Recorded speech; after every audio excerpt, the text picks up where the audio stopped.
በአንዳንድ ሰፈሮች ላይ እሳት አደጋ እንኳን ሲነሳ የእሳት አደጋ መኪና እንኳን ገብቶ ማጥፋት አይችልም።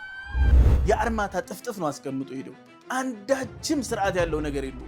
የአዲስ አበባ ህዝብ ልማት በሚለው ስም ያልከፈለው ዋጋ የለም። የህዝብን ሀብት የመቀራመት ስራ ነበር።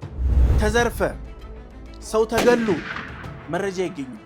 መሃል አደባባይ ላይ መንገድ ላይ በብቸኝነት ለወጣቱ የቀረበው ሱስ ነው። የደነዘዘ ማህበረሰብ መብቱን መጠየቅ አይችልም።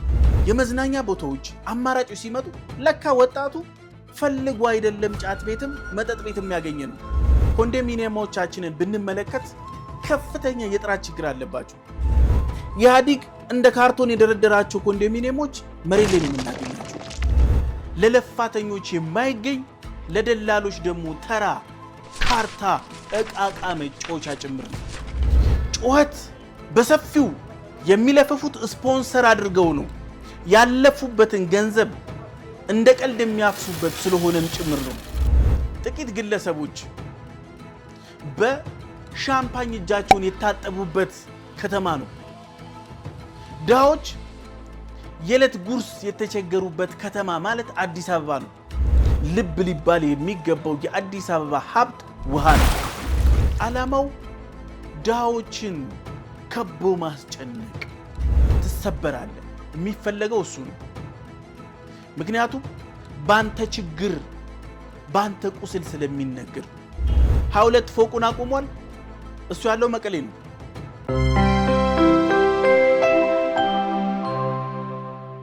በረከት እንግዲህ ከባለፈው ቆይታችን የቀጠለ ዛሬም ሌሎች አንዳንድ ጥያቄዎችን የምናነሳ ነው የሚሆነው። የመጀመሪያ ጥያቄ የሚሆነው እንግዲህ የአዲስ አበባ መፍረስ ለምን የግድ ሆነ? እውነት ነው። አዲስ አበባ ስትቆረቆር በፕላን የተቆረቆረች ከተማ አይደለችም። አዲስ አበባ የመጀመሪያ ምስረቷን ስንመለከት ከጦርነት የተመለሱ ወታደሮች እዚህም እዛም ስፈሩ ተብሎ የሰፈሩበት ነው እንጂ ትክክለኛ የከተማን ስታንዳርድ ወጥቶለት መንገድ በዚሁን ይሄ ተቋም በዚህ ቀመጥ ተብሎ ታቅዶ የተሰራበት አይደለም። በነገራችን ላይ ያ በጊዜው የሚጠበቅ ነበር።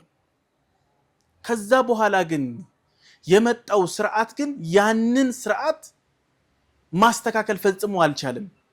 ሁለተኛ ከተማዋ የማስተር ፕላን እንደሚያስፈልጋት ግዴታ ነበር። ከተማዋ የመንገድ እያንዳንዱ አሳላጭ ቦታዎች በሙሉ ስርዓት ያስፈልጋቸዋል። መብራት፣ ውሃ፣ ኔትወርክ በሙሉ። ስለዚህ እነዚህን ስርዓቶች ኢምፕሊመንት ማድረግ አልቻለም። በኢህአዲግ ስርዓት ውስጥ ይሄ በፍጹም ሊናበብ ያልቻለ ስራ ነበር። ለምሳሌ እንኳን ብንመለከት መንገዶችን እንኳን ብንመለከት በአንዱ ይቆፈራል፣ በአንዱ ይገነባል፣ በአንዱ ደግሞ መልሶ ዲሞሊሽድ ተደርጎ ሌላ ነገር ይገነባበታል። ይህ ከተማዋ ማስተር ፕላን ስለሌላት ነው። ርዕይ የላትም፣ ፕላን የላትም። የት ነው መነሻዋ፣ የት ነው መድረሻዋ የሚል አንዳችን ፕላን የለም። ይህ አለመኖሩ ነው አሁን ላይ ቦታዎች በሰፊው እንዲፈርሱ እያደረገ ያለው። ለምሳሌ ይህንን ፈረሳ ብቻውን ስንመለከት ባይፈርስ ምን ያክል ጉዳት እንደሚያመጣ እንመልከት። ለምሳሌ በአንዳንድ ሰፈሮች ላይ እሳት አደጋ እንኳን ሲነሳ የእሳት አደጋ መኪና እንኳን ገብቶ ማጥፋት አይችልም። ምክንያቱም መንገዱ ከስታንዳርድ የጠበበ ነው። አንድ ሁለተኛ መንገዱ የእሳት አደጋ መኪኖችን ክብደት መሸከም አይችልም። የገባ መስመጥ ነው እግሮቹ። ስለዚህ እንደዚህ አይነት ችግሮች፣ ውስብስብ ችግሮች መፈታት የሚችሉት አጽድተ አስተካክለ በስታንዳርድ መሰረት መስራት ስትችሉ። ሁለተኛ በዘፈቀደ ነበር የውሃ መስመሮች ሲዘረጉ የነበሩት። እነዚህ የውሃ መስመሮች በብረት ቱቦዎች ናቸው የሚቀበሩት እና ከጊዜ በኋላ ምን ይመጣል?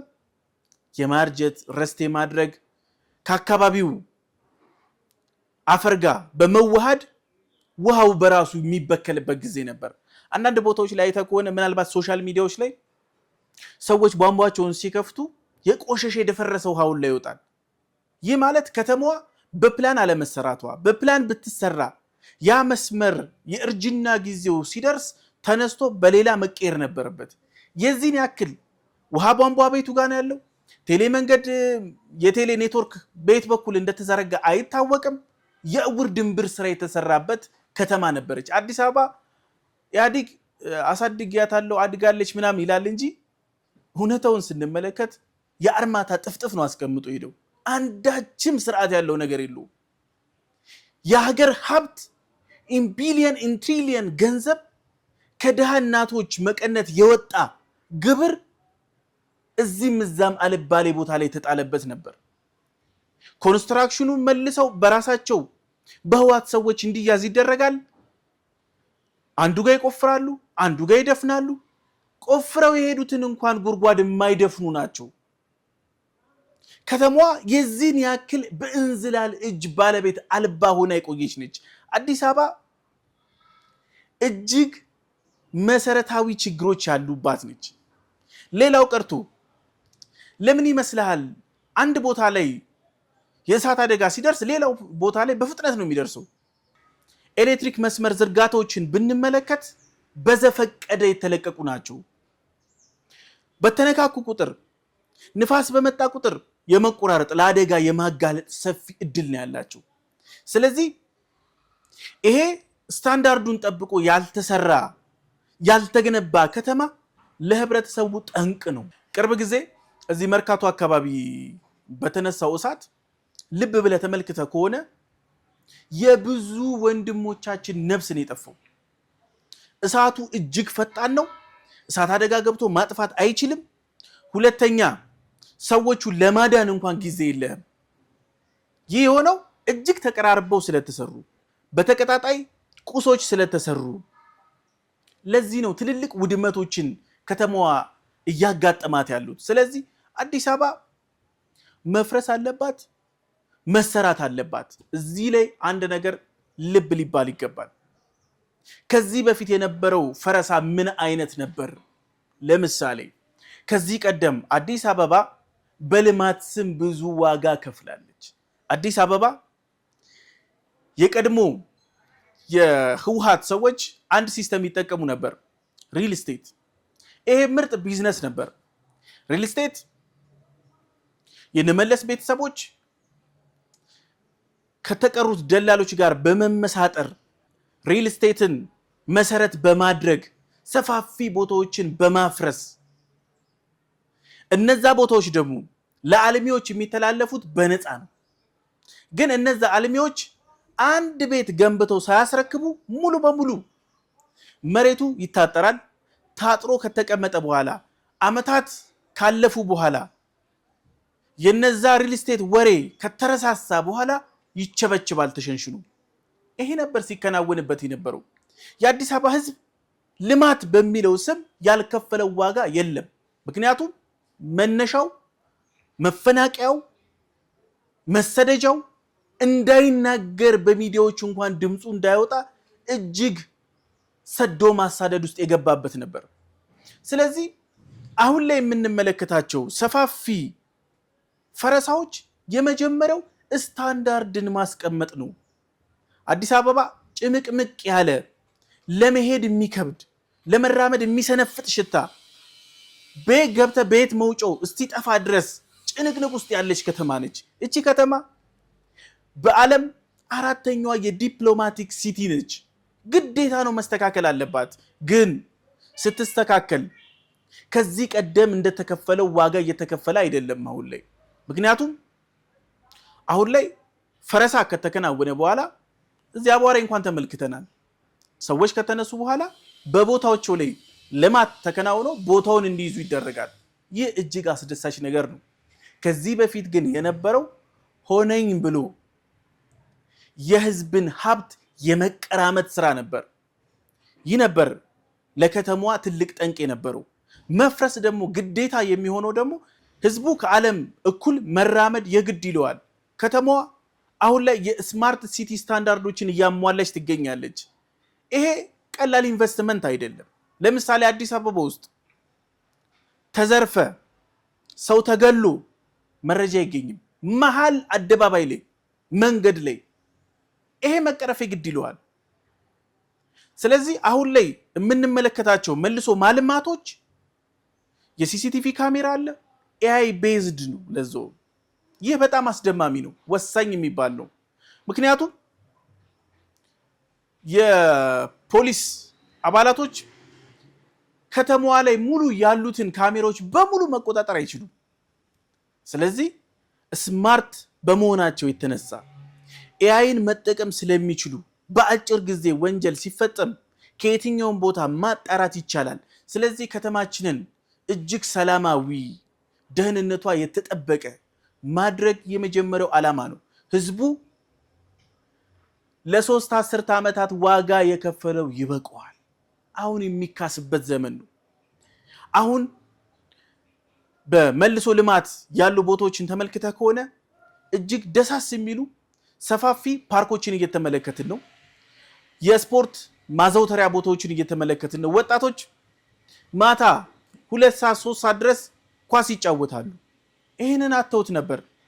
ወጣቶች ብቸኛ በኢህአዴግ ዘመን የተቀመጠላቸው መዝናኛ መጠጥ፣ የቴሌቪዥኑን፣ የህትመት ሚዲያዎችን፣ ሬዲዮንን፣ ሁሉንም ሚዲያዎች ተቆጣጥሮ የነበረው የመጠጥ ማስታወቂያ ነው።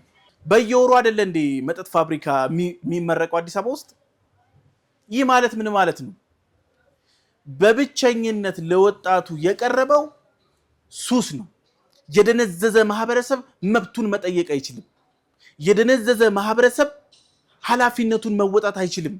የደነዘዘ ማህበረሰብ እንዳረጉት ነው የሚሆነው። ሁነኝ ብሎ ህብረተሰቡን ሲስተማቲካል በሆነ መንገድ የማደንዘዝ ስራ ሲሰራበት ነበር። ልጆች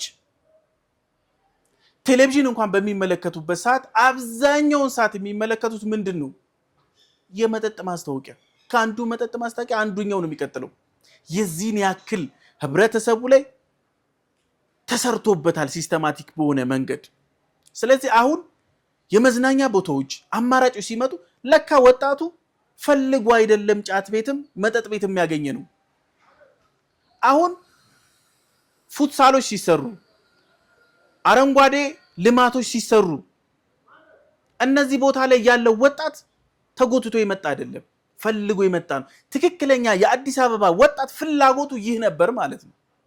የአዲስ አበባ ወጣት እሁድ እሁድ ብትመለከተው፣ እኔም የአዲስ አበባ ልጅ ስለሆንኩ እሁድ እሁድ አስፓልት ሜዳ ላይ ነው መንገድ ዘግቶ የሚጫወተው። ቢወድቅ ምን ያክል ጉዳት እንደሚደርስበት አስቡ። ስለዚህ እንደዚህ አይነት መሰረተ ልማቶች መሰራታቸው ህብረተሰቡን ያማከለ ስለነበር ነው። በኢህአዴግ ጊዜ ክፍት ቦታዎች በሙሉ የሚታሰቡት የሚሸጡ ናቸው። መንገድ ዳር ያሉ ቦታዎች በሙሉ ኪስ ቦታዎች ናቸው። የደላላ ለሽቀላ የሚመቻቹ ቦታዎች ናቸው። አንዳችም ህብረተሰቡ ደክሞት እንኳን አረፍ የሚልበት ወንበር የለም። ይህ ነበር አዲስ አበባ። የአርማታ ጥፍጥፍ ነበረ እድገት ተብሎ ሲነዛ የነበረው። አሁን ላይ በየትኛውም መስፈርት ካደጉት አገራት እኩል ሊባል በሚችል መንገድ ሰፋፊ መሰረተ ልማቶችን እየተመለከትን ነው። በእርግጥ በዚህ መርካት አያስፈልግም፣ ግን ደግሞ የሚያረካ ስራ ነው የተሰራው። መፍረሷ ግድ ነው። ምክንያቱም አንዳንድ ነገሮችን በዚህ ላይ ጨምረን እንመልከት። የቤቶች መደርመስ በተከታታይ ያጋጠሙ፣ እነዚህ የአገልግሎት ዘመን አልተቀመጠላቸውም። ስለዚህ በተደረመሱ ቁጥር እጅግ ብዙ ዋጋ ነው ያስከፈሉን። በነገራችን ላይ ህወሓት አንድ ከሰራው እጅግ አስቀያሚ ስራ ኮንዶሚኒየሞቻችንን ብንመለከት ከፍተኛ የጥራት ችግር አለባቸው። መወጣጫ ደረጃዎቹን ተመልከት፣ አርማታ ቅጥነቱን ተመልከተው። ይህ ገንዘብን ከዛ ፕሮጀክት ላይ ከዚችም ከዛችም ቁንጣጥቦ ለመውሰድ የተደረገ ሴራ ነው። ግን እግዚአብሔር ይመስገን ከተማዋ ያን ያክል እንደ ሌሎች ሀገራት የመሬት መንቀጥቀጥ ምናምን ስለማያስቸግራት ነው እንጂ ትንሽ ኮሽ ቢል ኢህአዴግ እንደ ካርቶን የደረደራቸው ኮንዶሚኒየሞች መሬት ላይ ነው የምናገኛቸው። ከተማዋ በመልሶ ማልማት መልማቷ የግድ ነው። እኛ ከሌሎች መማር አለብን። ቬንዙዌላ ላይ አይተሃል፣ ትንሽዬ የመሬት መንቀጥቀጥ ምን ያክል ጉዳት ነው ያደረሰው። ቱርክ ከዚህ ቀደም ትንሽ የመሬት መንቀጥቀጥ ምን ያክል ዋጋ ነው ያስከፈለው? የቱርክ መንግስት በነገራችን ላይ እነዛን ፎቆች የሰሩ ሰዎች በጥራትና በከተማዋ ስታንዳርድ ልክ ስላልሰሩ ቅጣት ቀጥቷቸዋል። አዲስ አበባ ግን ማን ይቀጣል? አዲስ አበባ የምትዘረፍ የምትታለብ ላም ነች። ማንም ዘርፎ የሚሄድባት ማንም ደግሞ መጥቶ በኃይል በጉልበት ሊቀመጥባት የሚሻ ነች። ስለዚህ እቺ ከተማ ፈርሳ መሰራት አለባት። ህብረተሰቡ መኖር አለበት። ስለዚህ ይሄ ነው እየሆነ ያለው። ለዚህ ነው ታዲያ እንግዲህ የነማን ጥቅም ተነክቶ ነው የአዲስ አበባ የመልማትና የአዲስ አበባ የመልሶ ግንባታ ጉዳይ የዛቻ ፖለቲካ የሆነው? እውነት ነው። የአዲስ አበባ መልማት ላይ ሰፊ ቅሬታዎችም ጫጫታዎችም ዛቻዎችም እንመለከታለን። አዲስ አበባ እጅግ የተወሳሰበ ችግሮች አሉ። ለምሳሌ በህገ ወጥ መንገድ የተገኙ ቦታዎች አሉ። ልማት በሚከናወንበት ሰዓት ግን ለልማት ተነሾች ቦታ እንደሚሰጠው ሁሉ እነዚህ ቦታዎች ላይ የመረጃ ማጣራት ይከናወናል። ስለዚህ በህገ ወጥ መንገድ የተገኙ ቦታዎች እንዴት ህጋዊ ሊደረጉ ይችላሉ? ይህ የደላላ ችግር ነው። የመጀመሪያው ትንሽ ልማት ሲከናወን ከፍተኛ አቧራ ያስነሳሉ። በነገራችን ላይ የአዲስ አበባ መሬት የደላሎች የምሽት ቁማር መጫወቻም ጭምር ነው። መሬትን እንደ ቁማር ማስያዣ አስይዘው እንኳን የሚጫወቱበት ነው። የዚህን ያክል የአዲስ አበባ መሬት ለለፋተኞች የማይገኝ ለደላሎች ደግሞ ተራ ካርታ እቃቃ መጫወቻ ጭምር ነው። ትንሽ ልማት በሚከናወንበት ወቅት ሰፊ ጩኸት የምንመለከተው ለዚህ ነው። ከላይ እስከታች የተናበበ ነው። የመጀመሪያው በአዲስ አበባ ላይ ያሉትን ሁለት የስበት ማዕከሎች ይጠቀማሉ። የአማራና የኦሮሚያን አዲስ አበባ የኔነች የሚል ጥያቄን በማፋፋም እነዚህ የልማት ቦታዎችን አንዱ አካል ወረረው፣ አንዱ ተቆጣጠረው የሚለውን ርካሽ ፖለቲካ የሚሰሩት በሰፊው እነዚህ መሬትን በመቸብቸብ የከበሩ የመሬት ነጋዴዎች ናቸው። ስለዚህ እያንዳንዱ ልማት በሚከናወንበት ወቅት ሰፊ ተቃውሞ የሚነሳው እያንዳንዱ እንቅስቃሴ ዲጂታላይዝድ እየሆነ ስለመጣ ነው። ዲጂታል የሆነ መረጃ እንደ ድሮ በቀላሉ መቀየር አትችልም። ሰፊ ጩኸት የሚከናወነው የአዲስ አበባን መሬት ከእጃቸው ለአንዴና ለመጨረሻ ጊዜ እየወጣ ስለሆነ ነው። የአዲስ አበባ መሬት ለፋተኛው ሊያገኝ የሚገባው እያለ ሌሎቹ በህገ ወጥ መንገድ 5-6 ቦታ ተስፋፍተው ይዘውታል። ይህ እጅግ አጸያፊ ተግባር ነው። ጩኸት በሰፊው የሚለፈፉት ስፖንሰር አድርገው ነው። ያለፉበትን ገንዘብ እንደ ቀልድ የሚያፍሱበት ስለሆነም ጭምር ነው። አዲስ አበባ እያንዳንዱ ልማቷ ከውስጥ ባንዳዎች ከርስ ማብቂያ ስለሆነ፣ ሁለተኛ የአዲስ አበባ ልማትን ተመልክተው ከሆነ ትንሽ እንቅስቃሴ ሲከናወን ቅርስ ተነካ ነው የሚመጣው። ትንሽ እንቅስቃሴ በተከናወነ ቁጥር እገሌ ቦታ አጣ፣ መቀመጫ አጣ። ይሄ ነው ብዙ ጊዜ የሚነሳው። በነገራችን ላይ የከተማዋ ልማት ከዚህ ቀደም እንደሚከናወነው አቦ ሰጠኝ አይደለም። አሁን ላይ እያንዳንዱ እንቅስቃሴን በትኩረት ብትመለከት የሚፈርሰው የማን ነው ምንድን ነው ሳይጣራ የሚከናወን ነገር የለም። ይሄ እያንዳንዱ ቼክ ተደርጎ ነው። ስለዚህ አዲስ አበባ ለማች ማለት፣ አዲስ አበባ ተንቀሳቀሰች ማለት፣ የአዲስ አበባ ካፒታል ከተንቀሳቀሰ፣ ህዝቧ ሰርቶ ወጥቶ መግባት ከቻለ፣ ተስፋ ከታየው፣ የመሬት ባለቤትነት የመሆን መብት አቅም እድል ከተፈጠረለት፣ ተስፈኛ ኢኮኖሚን ስትመለከት ይህ አይናቸው ደም የሚያቀላ ሰዎች አሉ። ምክንያቱም ጥቂት ግለሰቦች በሻምፓኝ እጃቸውን የታጠቡበት ከተማ ነው። ድሃዎች የዕለት ጉርስ የተቸገሩበት ከተማ ማለት አዲስ አበባ ነው። እጅግ ሁለት ጽንፍ የረገጠ ሀብትና ድህነት የታየበት ነው። ይሄንን ያመጣው የነባሩ ሲስተም የኢህአዴግ ሲስተም የህዋት ሲስተም ከተማዋን ከላይ እስተታች ጠርንፎ ስለያዛት ነው። ኢኮኖሚውንም ይዘውት ነበር፣ መሬቱን ይዘውት ነበር፣ ስልጣኑን ይዘውት ነበር፣ መከላከያውን ይዘውታል። ሁሉንም አደረጃጀት ከላይ እስተታች ጠርንፈው ይዘውታል። ከእጃቸው እየወጣ ያለው ትልቅ ሪሶርስ ነው። አዲስ አበባ ልማቷ ይሄን ያክል ጩኸት የሚያስነሳው የአዲስ አበባ ሀብት የመጀመሪያው መሬት ነው። ልብ ያልተባለው ልብ ሊባል የሚገባው የአዲስ አበባ ሀብት ውሃ ነው። አዲስ አበባ ምን ያክል ውሃ እንዳላት አይታወቅም።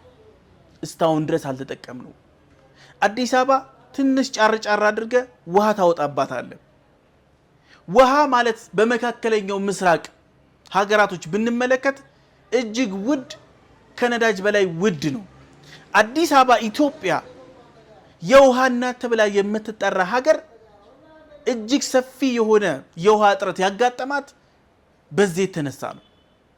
ዓላማው ድሃዎችን ከቦ ማስጨነቅ፣ ዘመናዊ ባርነት ላይ የማቆየት ሲስተም ነው። ህወሓት ለምን ይመስልሃል እመለሳለሁ ወደ አዲስ አበባ እመጣለሁ አዲስ አበባ የሚል? ጨዋታው እኮ ይሄ ነው። ትልቁን ኢኮኖሚ፣ ትልቁን የዲፕሎማቲክ አቅም፣ ትልቁን ኃይል ማግኘት የሚቻለው አዲስ አበባ ላይ ስለሆነ ነው። ለዚህ ነው በየወረዳው በስብሰባ ህዝቡን ሲያስጨንቅ የሚውለው፣ በወታደር እጥረት የሚስተቃየው ይሄንን አዲስ አበባን አስቦ እንጂ ለማንም ያዘነ ስራ አይደለም። ስለዚህ አዲስ አበባ እያንዳንዱ ልማት ጩኸት ነው። ግን ይሄን ጩኸት ተቋቁመህ መስራት ካልቻልክ ትሰበራለህ። የሚፈለገው እሱ ነው። ምክንያቱም ባንተ ችግር ባንተ ቁስል ስለሚነገር ነው። የአዲስ አበባ ልማት ብዙ ኃይሎች ያሰፈሰፉበትም ጭምር ስለሆነ ነው። ግን በዋነኝነት ግን ለህዝቡ ያሰበ የለም። በዋነኝነት ትኩረታቸው መሬቱና መሬቱ ብቻ ናቸው። የከርስ ፖለቲካ ነው።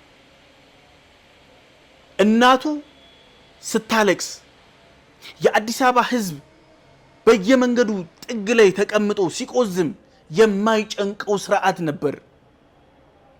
በማፈናቀል ደስታና ፋንታዚን የሚያገኝ እጅግ የከፋ የስለልቦና ችግር ያለባቸው አጎብዳጅ ባንዳ የሆኑ ኃይሎች አዲስ አበባ ላይ አሰፍስፈው ስላሉ ነው። ምክንያቱም 22 ፎቁን አቁሟል። እሱ ያለው መቀሌ ነው። አዲስ አበባ ላይ ልማት ተከናወነ ማለት በህገ ወጥ መንገድ ያጠረው መሬት ይበላል። በህገ ወጥ መንገድ ያካበተው ሀብት ጥያቄ ምልክት ውስጥ ይገባል። በሙስና የተቋማትን ገንዘብ በማሸሽ የተበላ የሀገር ገንዘብ ጥያቄ ምልክት ውስጥ ስለሚገባ ነው። ያ ነው ጮቱ። የበኩል እንዳለ ጮቱ ራሱ ያስታውቃል። ስለዚህ እነሱ አዲስ አበባን ጨምቀው አስጨንቀው በገዙ ጊዜ የዘረፉት ንብረት መገኘው ስለሆነ ነው። ለዛ ነው የአዲስ አበባ የልማት ጉዳይ ትንሽ ልማት ሲታይ ጥላሸት መቀባት፣ ትንሽ እንቅስቃሴ ደግሞ ሲታይ ቶሎ ብሎ የማጥላላትና እንዲቆም እዚህም እዛም እሳት የሚለኮሰው ለዛ ነው። ምክንያቱም እነሱ አዲስ አበባ እንመጣለን፣ አዲስ አበባ እስክንደርስ ድረስ የሚያግዙን ኃይሎች አሉ የሚሉት ዓላማው መሬቱን የመቆጣጠር ነው። ዓላማው ይህ ነው። ለዛ ነው ትንሽ ልማት ብዙ ጩኸት የሚያስነሳው። በውጪ በዱባይ በአሜሪካ ባንኮች ላይ ሲያጋሳ የሚውል አካውንት ያለው የአዲስ አበባ ሀብት እኮ ነው። የውጪ ሀገራቶች የባንኮች እዳ ገና የኛ ትውልድ ከፍሎ አይጨርሱ። የአዲስ አበባ ቀላል ባቡሩን ብንመለከት ወክ ብታደርግ ትቀድመዋል። አዲስ አበባ እስተዛሬ ልትለማ ያልቻለችው አዲስ አበባን በጠሉ ኃይሎች ስለተመራች ነው። የአዲስ አበባ ልጆች የባህር ሲሳይን የሆኑት። የአዲስ አበባ ወጣት ግን የተሰጠው አማራጭ አደገኛ ቦዘኔ የሚል። የአዲስ አበባ ወጣት ሁለተኛ አማራጭ የተሰጠው አደንዛዥ ዕፅ እንዲጠቀም ቢራ ፋብሪካን የከፈቱለት። እዚህም እዛም የመሰረተ ድንጋይ ይጠፈጠፋል። መሰረተ ልማቶቹ ቢሰበሰቡ እንኳን አንድ መንገድ ይሰራሉ። የአዲስ አበባ የእርዳታ ፖለቲካን ስንመለከት አንደኛውና ዋነኛው ይህ ነው። ለቅሶ ይሸጣል። የፌዴራል መንግስቱን በኃይልና በሴራ ከተቆጣጠረ በኋላ ሰፊ ቦምቦችን ታይም ቦምቦች ናቸው።